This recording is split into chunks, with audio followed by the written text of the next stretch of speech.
So good afternoon, everyone. Thank you so much for joining us for today's Publishing 2020 Vision webinar.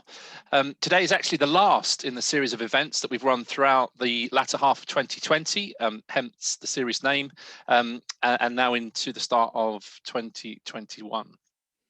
What we've been doing throughout the series is looking at a series of topics that are addressing the publishing industry. We've covered areas such as emerging geographical superpowers, print and production trends.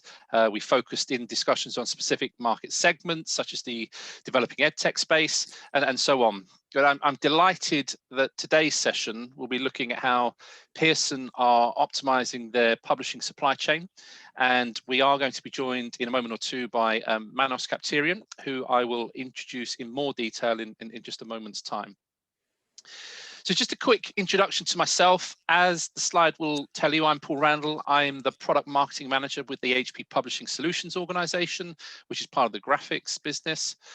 I've been with HP for a little over 16 years and have had a number of different roles covering different areas of the print industry, from general commercial print to direct mail to packaging and most recently publishing. And actually, this is the second time I've been involved in a publishing industry role for HP, the first time being some 8 or 9 years ago. And it's been fascinating to see how many changes and developments there have been over that short space of time. So moving on to look at today's session and why HP and why specifically the Publishing 2020 Vision webinars. Firstly, why HP? HP at its core is a company, I should say, not a country, a company with entrepreneurialism at the core of its spirit. It's the core of our business.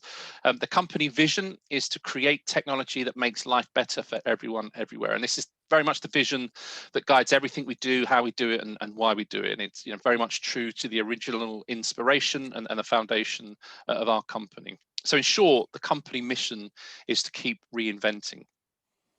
The Publishing 2020 Vision webinar series is really looking at that same forward-thinking philosophy. So, the webinars to explore the trends, the dynamics that are driving change and transformation within the industry. Now, undoubtedly, the impact of the last 11 to 12 months and the global pandemic that is still very much ongoing will continue to drive change. And these changes, I think, will be seen for some time to come. So ultimately the driving goal behind this series is to explore how positive changes and developments can continue to influence and drive the industry through the years that are ahead. Allow me very briefly just to introduce the HP Publishing Solutions organization that I work for. Again, following the company mission around the invention of technology, the focus for the Publishing Solutions organization is around how we simplify processes for publishers to produce and get access to printed content globally, whilst reducing the impact on the environment and offering the ability to customize and personalize printed materials, looking at how those materials can drive engagement, relevancy, and positive outcomes. So how is this delivered? Well, if you look at HP and our digital print business, we've been leading that space for the last 30 plus years. More specifically, within the last 12 years, we've been providing print-on-demand solutions for the publishing industry specifically, where our page-wide industrial presses have printed over 250 billion book pages to date. And today, across a global network of print service providers, HP is providing technology which is printing for many of those leading publishing organizations. We actually estimate that around half of the print-on-demand market across the US and Europe is today printed on HP technology. But then taking this a stage further, what we're now developing and delivering are services and solutions which further enable access to the global network of presses that exist. We are looking at how we can offer new ways to drive incremental value, new business opportunity to publishers and content owners by maximizing their ability to access global print on demand and really have them print what's needed, where needed, when needed, and in the quantities that are needed. So the solutions and services that are being offered are based around our HP Piazza suite of technology, which essentially connects the world of publishing with the world of digital printing. So what does this mean for publishers in terms of accessing that global network of print partners? Well, it offers the opportunity for geographical expansion by enabling publishers to produce more locally in new markets that they may not have been able to access historically, and also further enabling them to use print on demand for frontlist and backlist. And by printing those books at the closest point to market, publishers can significantly reduce their global shipping requirements, which enables them to reduce their environmental impact and reduce book miles, and of course deliver improved supply chain efficiency through the use of a standardized digital print technology on a global scale. So this all, positively enables incremental sales performance, with book titles always being available, and the fact that publishers never need miss a sale. And as I've said, this can all be achieved through access to one unified global print network. So now let me introduce you to our main speaker today, Manos Kapterian. As I said, I'm delighted that he's joining us here today.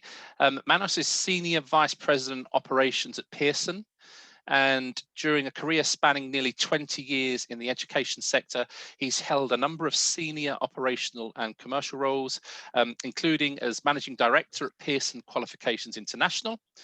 Prior to joining Pearson, Manos worked in human resource roles in the travel and the not-for-profit sectors, as well as in retail management. So Manos holds an MBA, is a fellow at the CMI, and much like myself, is an avid sports fan, and he lives with his wife and son in London. So just as Manos shares his slides, let me just also point out that we will be leaving time at the end of today's session for questions and answers. So please feel free to submit any questions that you have using the chat function that you'll find at the bottom of the screen, and we will do our best to answer as many of those as we can at the end of the session. But again, as I said, I'm delighted to welcome Manos. Manos, over to you. Thank you for the introduction, Paul, and just let me put my slides on. There you go. So yeah, thank you very much, Paul, for that introduction, and certainly for inviting me today. Real pleasure to be able to join you and to share with the audience a little bit about the transformation journey that we at Pearson have been on, and how really that's helping us build a more efficient, more customer-centric, and a more sustainable supply chain. As an operations function, I guess similar to many other organizations, we've always aspired to improve. So continuous improvement as a concept is in our DNA, and we've looked to capitalize on opportunities that technology, innovation in ways of working, new go-to-market models and the like can bring. So when we were first thinking about our transformation strategy, there were really a combination of factors that we thought were really important, and they're the things that compelled us to act. Like most teams and most organizations, cost pressures we had cost pressures, and they placed some degree of kind of challenge to us. So trying to drive and unlock financial benefits has always been important. But we've also had operational pressures, and through several cycles of improvements to try and create more efficient and more effective ways of working and interacting with our customers. And I'll describe a few of the things that we've done in a moment.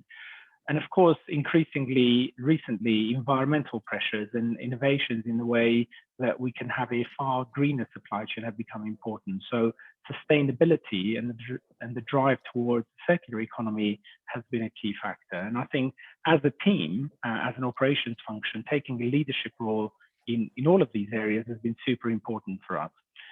And also, of course, us as an organization.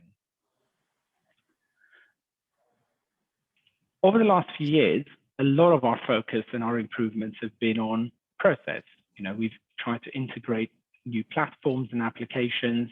We've developed internal capabilities and skills that have helped us create an operations team and a supply chain group that's been efficient. We've been responsive, and we've tried to serve our customers as best as we can. And quite specifically, those investments have been targeted to the way that we think about and manage our demand, our forecasting. And we've introduced a set of technologies that are enabling us to do that effectively. To the way that we manage our network, our supply chain network, using an extensive group of third-party partners who have enabled us to both variabilize our cost base, but also to build in a great deal of flexibility in our supply chain. And of course, we continue and will continue to invest extensively in our data and analytics capabilities that really is going to underpin much of the decisions that we make about supply in the future. But really, the area I wanted to spend more time on and go more deeply on is the way in which we are applying a digital mindset to our supply chain as we integrate digital print on demand into really the supply choices that we make. And I'll talk a little bit about the impact that we're seeing from those. I'm sure you'll all be familiar with the traditional view of supply chain. So some of the key kind of steps and processes. Starting point is usually a set of activities where we attempt to try and understand and determine what demand is going to look like, future demand is going to look like. And that really helps us create a forecast that then drives a lot of the decisions that we make in manufacturing. So the amount to print volumes, the timing, the locations, and the like. And over a period of time, we tend to build up stock in our warehouses ready to meet customer orders when they arrive.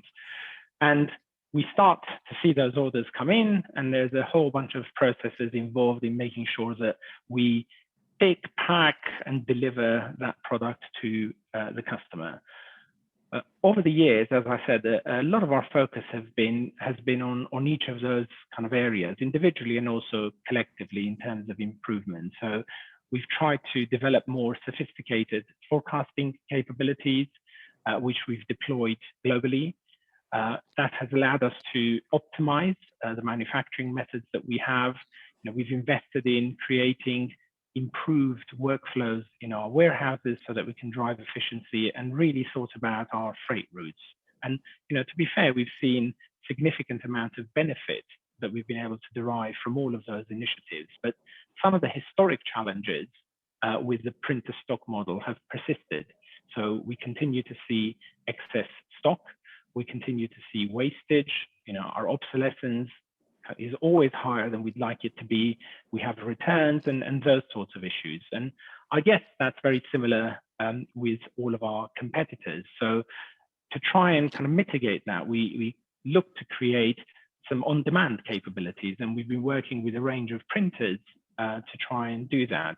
However, trying to manage a complex process of moving files, securing them, maintaining them up to date, distributing them, that's been really complex and costly. And concurrently with that, digital print costs over the past years have traditionally been higher than litho or lithographic printing.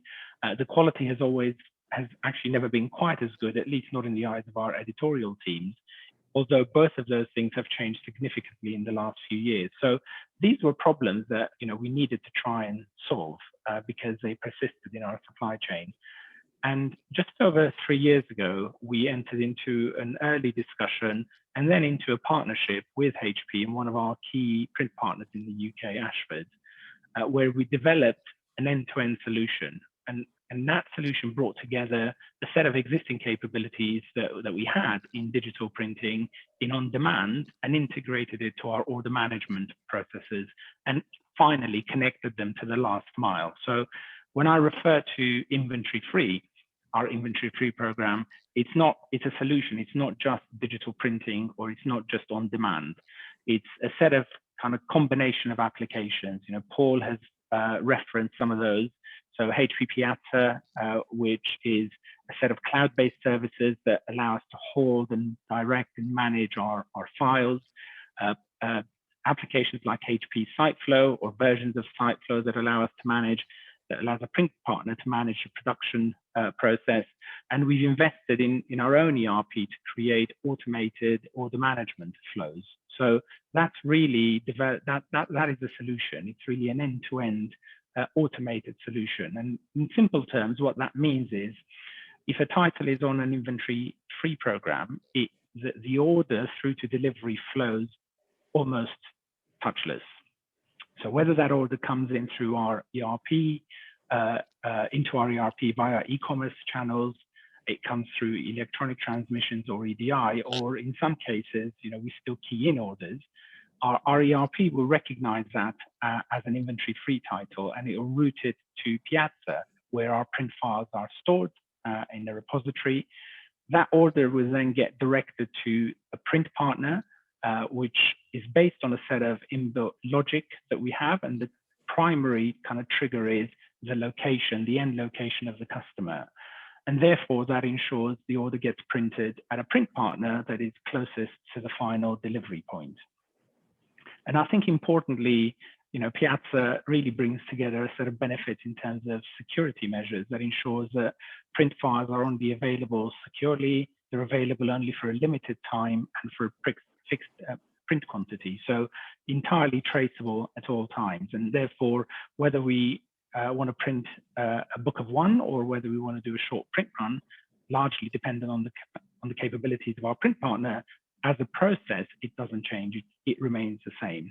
And of course, once the print partner has printed the book, that package is ingested into the freight network locally for that final mile delivery.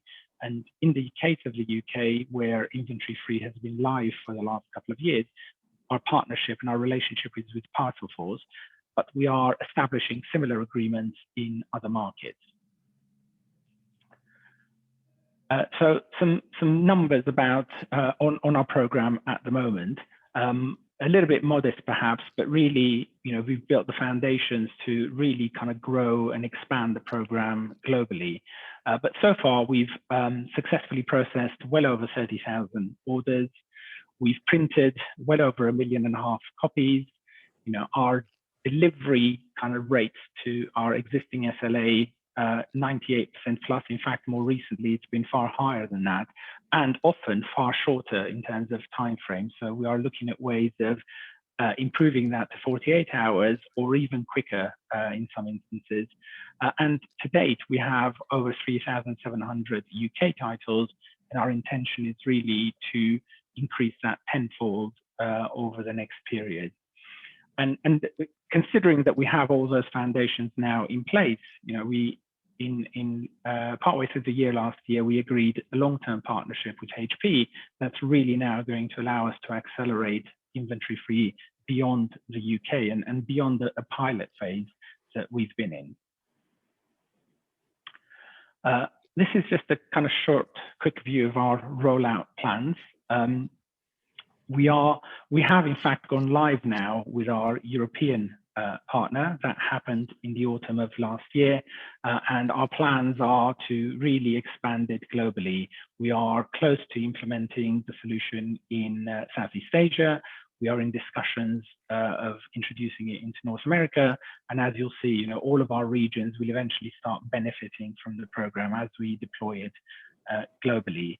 And our vision, if you like, or our end state is us building a connected network through the relationships that we have with HP, their print partners, as well as ours, and be able to print tens of thousands of titles that are on the inventory free program in each country that we serve where we have customers.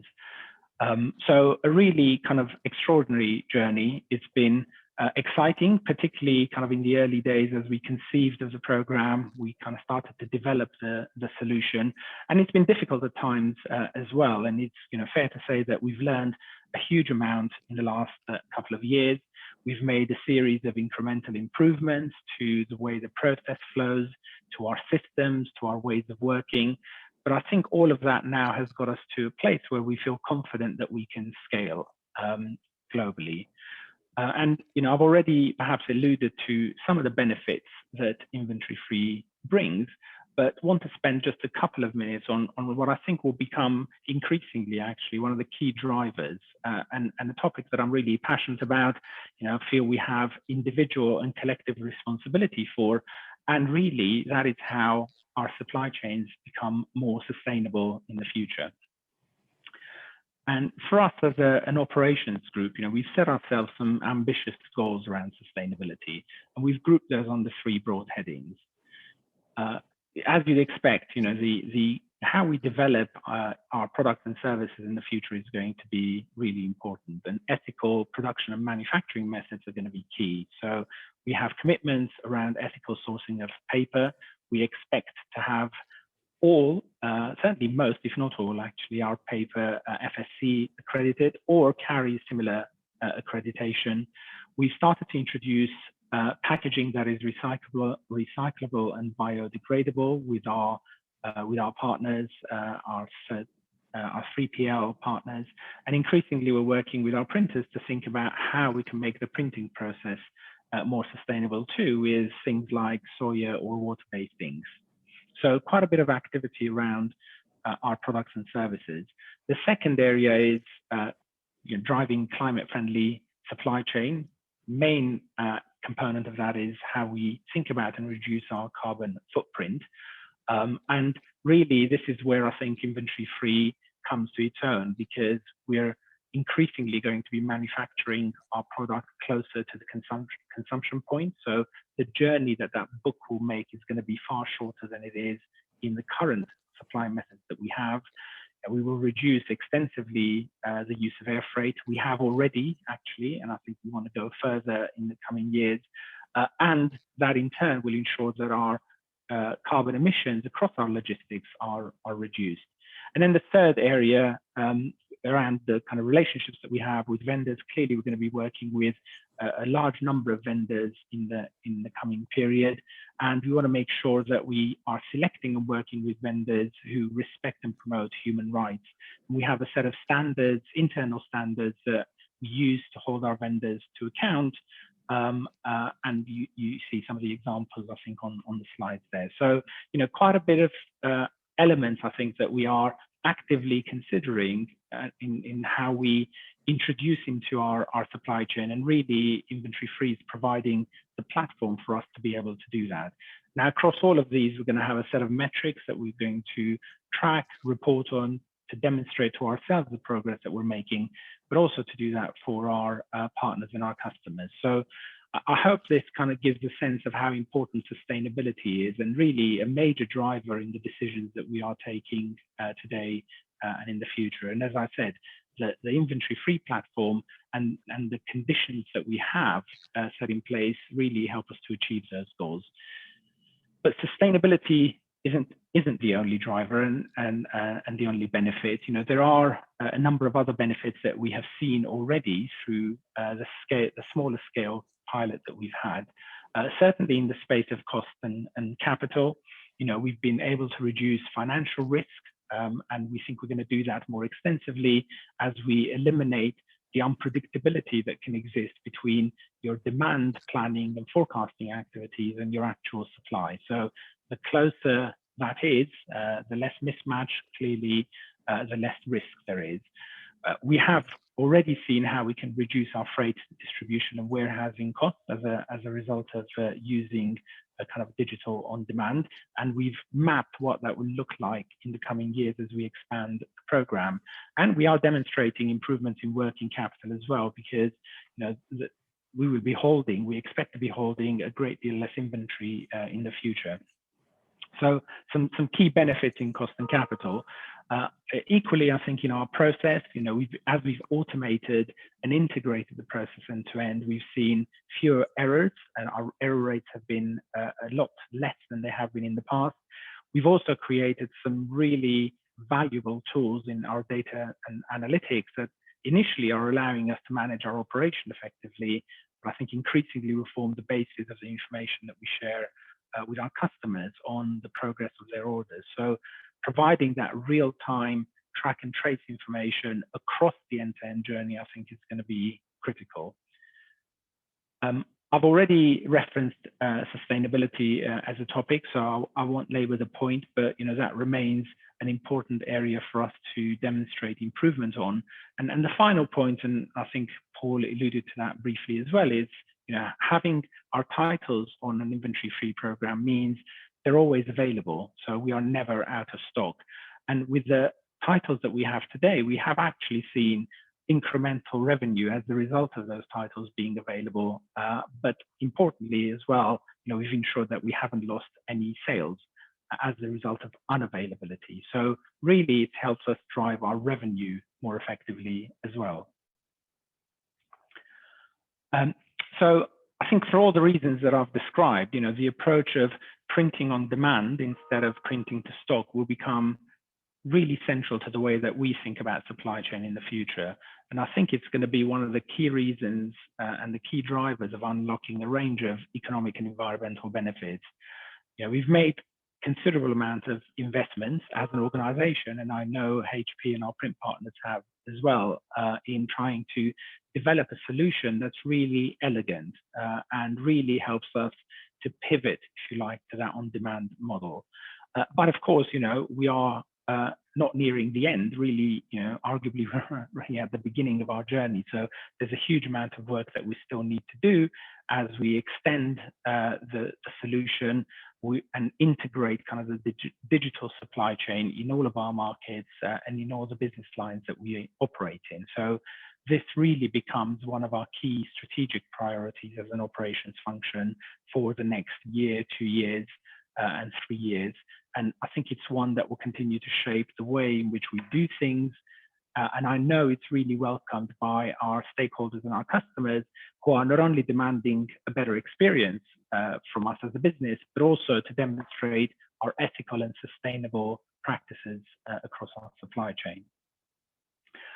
And in everything that I've said so far, I realize I haven't mentioned the disruptions that we've all been experiencing in the last 12 months through the pandemic. And I think it's true to say supply chains in all sectors have come under tremendous pressure as we've coped with lockdowns, with disruptions to freight routes, with adapting to safer ways of working, and just simply coping with the personal impact that this time is having on all of us. And I think for me, it's really served to remind how important it is to have an agile, to have a responsive supply chain, not only optimized around cost and operation, but really optimized around the customer.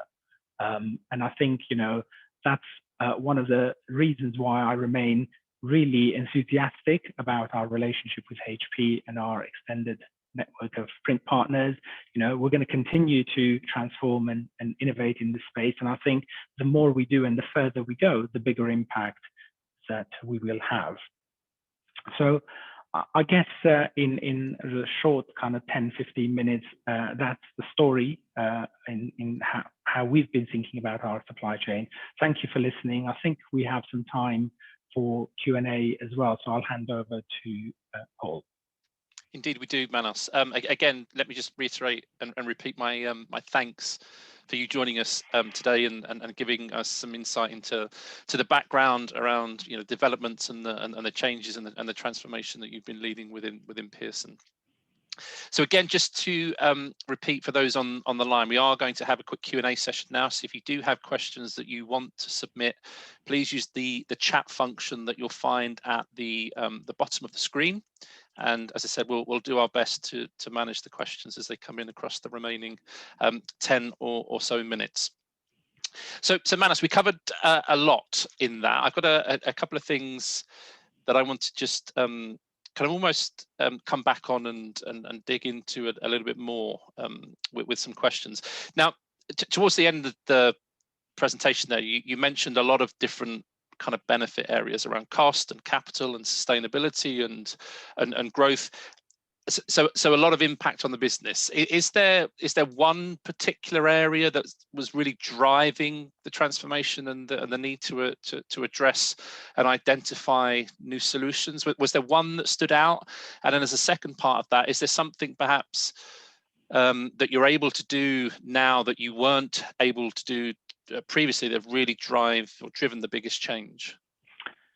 I guess I mean, it's hard to pick just one point really. It depends on the stakeholder that you're talking to. So when we think about our colleagues in finance, the economic angle becomes really important. But for us as an operations function, I think it is the combination of those points. We are, there's a real kind of passion for us to be a more sustainable group in terms of how we think about our publishing business. The economic argument is clearly important. We have to be more efficient in the ways that we work, and also, helping to drive growth and making sure that we deliver a good customer experience. So it's really hard to kind of pick one as a standout. It is really kind of the combination of those things. And actually, the strength of the solution is probably in that too, in that it supports not just one goal, but it really delivers against multiple goals and multiple priorities. And I'm sorry, you said there was a second part to the question. I've completely forgotten it. Yeah, maybe my error in combining questions into one. Is there one kind of thing that you're able to do today which you weren't able to do, which has kind of driven the biggest transformation and change? Yeah, I mean, look, I think as I said, it's been the fact that the timing of this actually was almost perfect. It was, all the stars lined up to allow us to deliver the solution. It was a time when we were investing extensively in an ERP system, really developing our ERP system to create automation as we tied it into the solution really helped. But obviously it was a time when, HP were developing your capabilities as well. So actually having that moment when all those things came together was key for me.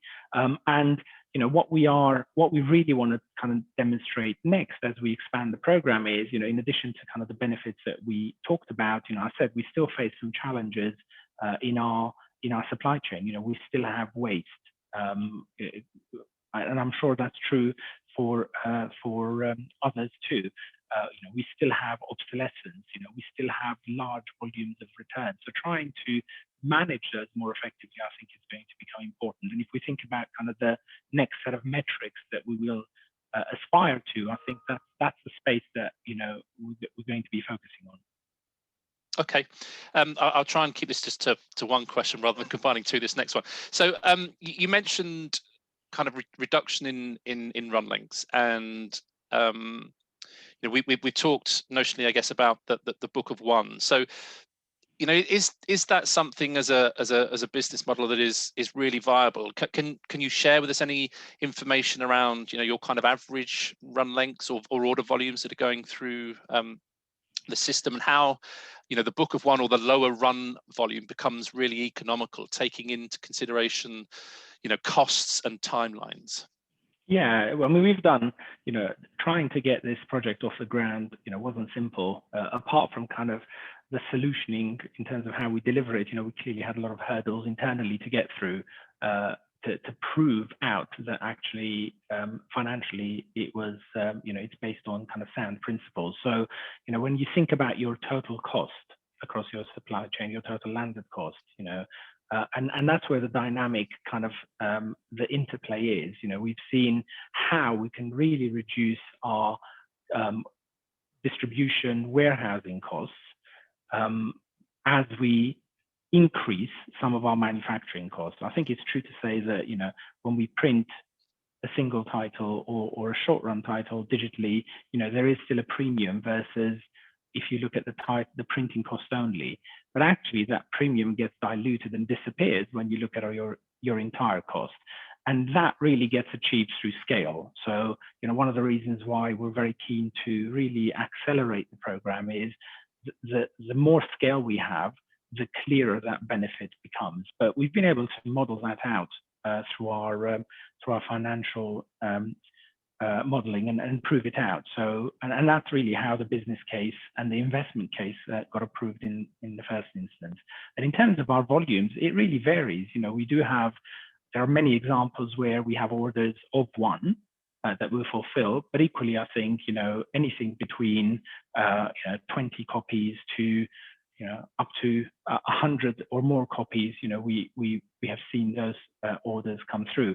Our ambition is to really kind of stretch that as high as we can. So whilst initially we focus purely on our backlist, and currently the titles that we have are from our backlist, our plans in the future is to kind of change that dynamic further. So we see inventory free really affecting front list, backlist, and our entire portfolio in some shape or form.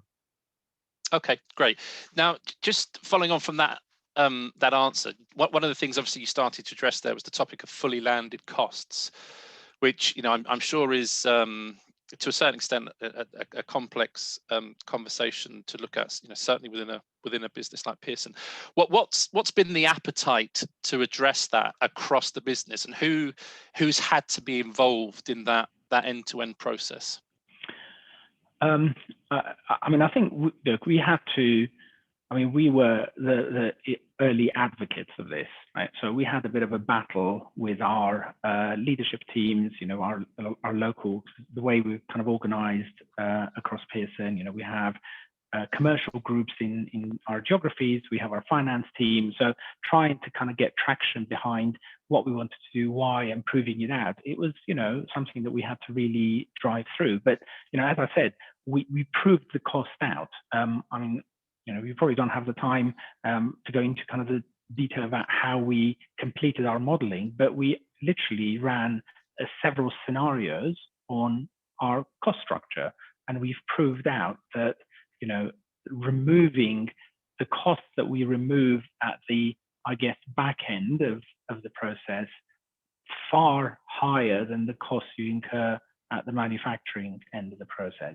It does mean, thinking about margins differently though, because essentially by the decisions that we're taking, and we're going to take more extensively, it means we're eroding, if you like, some of the gross margin, because your costs in manufacturing are going up slightly, but we are significantly improving our operating margins because our costs in distribution, freight, and warehousing are going down at a higher rate than your costs, cost of goods are going up. So, we've proven that out.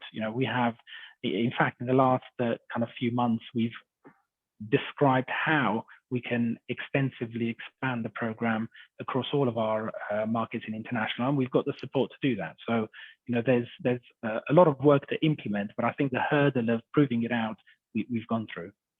Not an easy thing though. Not convincing lots of people that you're right wasn't necessarily easy. You must be a good influencer. Okay. So one of the slides that you also focused in on was the kind of service levels that you're managing to achieve and keep. And I think if I noted it correctly, you said actually significantly higher than 98%, which I guess in itself is an achievement, and looking to reduce turnaround times below 72 to 48 hours. So, that's really interesting. The question I was going to ask based on those statistics is, what is there a difference to the end customer? Do they see things differently? Is there a different impact on your end customers in leveraging this supply chain versus the traditional supply chain? Yeah, there is. Just before I answer that question though, because I coming back to the previous one, I do, I certainly don't want to take the credit for kind of the influencing that happened in the organization. There's a whole team of people who did that for me. So I'm just representing those, the rest of my team. But in terms of service levels, absolutely. I think, we, as I shared, our service level at the moment, our stated service level is 72 hours. So from the point of receiving an order to the point of the customer receiving placing the order to the point of customer receiving the order is 72 hours. We have shown to be beating that on a regular basis, actually, in our domestic market in the UK. So I think there's a lot of opportunity to reduce that and potentially go, reduce it to 24 hours as well. So that's that would be our goal. But in terms of impact on customers, twofold really. One is, these are titles that historically, even if they were stocked, there wouldn't have been a great deal of units that we'd be holding. So, in some cases, customers had to wait many weeks to receive the product. So the ability to kind of turn it around in under 3 days has had a tremendous impact. But the second thing is that, I think you alluded to it and I did earlier, that, as a customer, when you go in and you say, I want to order something, knowing that it's available and that it's going to be dispatched within a period of time, sometimes the time period doesn't matter, but knowing that it's there and it's going to get to you is really important. So, and that wasn't the case in the past. So I think those two factors will make a huge amount of difference. Okay, great. A couple more, I think we've got time. Does a solution like HP Piazza and the technology that you've implemented, does that help you to better manage your relationships with your print partners? Absolutely. I mean, look, everything is about, the ability to generate and see and manage data and information. So, and, the solution that we have provides us with a lot of real-time data and insight. So, if there was an order for whatever reason, 98% is a great kind of delivery result. It does mean that 2% of orders are problematic, so they face some form of delay. Whereas before, there were times where, we wouldn't know that until our customer complained to say their order is late or it hasn't been received.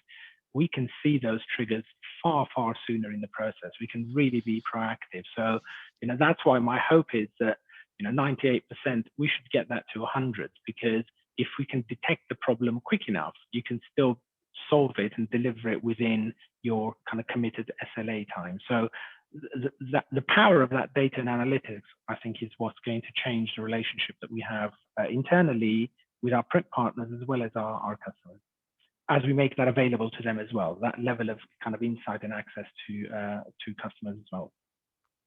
Okay. You mentioned the impact of the last 10, 11, 12 months and obviously the pandemic that everyone's faced. In terms of the crystal ball that everybody is looking to understand what comes next, the question of new normal. So in terms of future for Pearson, what does the new normal look like? And is the new normal going to mean kind of the ends of the traditional supply chain, or is it about managing those kind of solutions in a hybrid perspective? How does the changes that we've seen in the last 12 months really define and influence what's going to happen moving forward for your business? Yeah, I mean, I think that's a really broad kind of question, and certainly not one that can be answered in a few minutes. And there's probably better people than me to be able to share their perspectives. But I mean, I think for us, for me, and for my team, it clearly has had an impact. Particularly where we have our supply chain is wholly global. I think it's been problematic. So, and that's why when I kind of, as part of my presentation, I spoke about kind of flexibility and agility. So, what we are thinking in terms of our supply chain in the future is, how can it be shorter and closer to the customer? So, and therefore far more resilient. So if there's a problem in a particular country or a particular region, that your entire supply chain isn't affected adversely. So kind of creating those shorter, multiple supply chains, I think, is going to become important, and inventory free as a solution really is an enabler for that to happen. I mean, it sets the kind of an approach that allows us to do that more effectively. So, and that's why when I think about the portfolio that we will incorporate into the program, it isn't just going to be our backlist; it will be elements of our front list as well, because we would want to have that flexibility and agility. And the fact that our files are in the cloud, in a single location, and we can pull them and print them anywhere, begins to provide that flexibility to us. So a huge amount of potential to be far more responsive than perhaps we were able to be a year or so ago. Okay, great. And we are nearly at the end of time now. So one final question, and I really just, again, you mentioned a number of things in terms of broadening the scope of the transformation and what you're looking to do as an organization. I guess just to kind of bring us naturally to close there, I mean, what's the immediate focus for your organization, your business, as you further develop that digital mindset, I think, that you referred to right at the beginning? What's the immediate focus for you guys? Yeah, I mean, it's, as I said, key priority is our ability to accelerate the way in which we deploy, and the main concept central to this is, moving away from a print to stock model to print on demand model. So that is central to our thinking. So everything that we do is going to be based around how do we achieve that quickly, effectively, and cost effectively. So that's why I'm kind of enthusiastic about the inventory-free solution, because it ticks a lot of the boxes in terms of what we're thinking about our future. And of course, demand is there. Kind of our customers continue to demand products and services from us, so we need to be responsive to that as well. So that the transition from what we have today and the way we operate today within our own organization and with our third parties to an on-demand kind of model is that's the challenge to try and manage. So to me, that's the kind of key priority, is how can we be, I'd like to think at some point entirely on demand, but we're a few years away from that. Okay, listen, as I said, I think we're at the close of time now. Let me just again re-emphasize our thanks and gratitude for you being part of today's session. Your openness and willingness to share with us the insight from your business, I think, will certainly prove to be hugely insightful for everybody that's joined us here today. So again, thank you very much for that, and we wish you the very best of luck as the continued rollout of the solution happens. So on that note, we'll close. Thanks to everybody for joining us today and for listening on the replays. Thank you very much. Thank you.